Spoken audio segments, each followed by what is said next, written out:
महात्मा बुद्ध नगर से दूर एक वन में अपने शिष्यों के साथ बैठकर चर्चा कर रहे थे।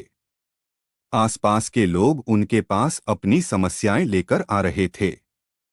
बुद्ध उनकी समस्याओं उनका समाधान कर रहे थे। तभी एक अत्यंत गरीब व्यक्ति अपने भाग्य को कोसता हुआ उनके पास आया। उसने बुद्ध से कहा, भगवान मेरी समस्या का भी समाधान करिए। तथागत ने कहा, कहो तुम्हारी क्या समस्या है और मैं उसे दूर करने में तुम्हारी क्या सहायता कर सकता हूँ।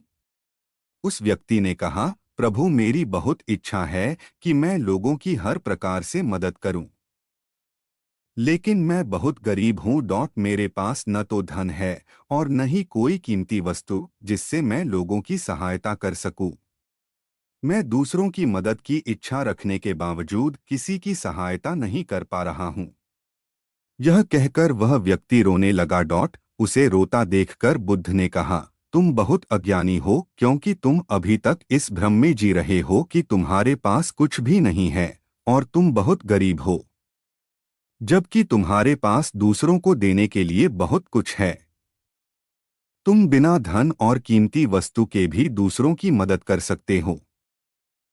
तुम्हारे पास जुबान है जिससे तुम मीठे शब्द बोलकर किसी के दुखी चेहरे पर मुस्कान ला सकते हो। तुम अपने शब्दों की ताकत से किसी के भी टूटे हौसलों को फिर से मजबूत कर सकते हो। तुम अपने दोनों हाथों से किसी भी कमजोर या लाचार व्यक्ति की सहायता कर सकते हो। अपनी दो आंखों से किसी अंधे को रास्ता दिखा सकते हो। तुम अपने मुंह से किसी के लिए दुआ कर सकते हो। इससे यह हो सकता है कि उसके कष्ट दूर हो जाएं।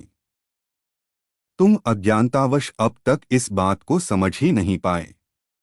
यह हमेशा याद रखो कि किसी की मदद करने के लिए धन और कीमती वस्तु का होना अनिवार्य नहीं है।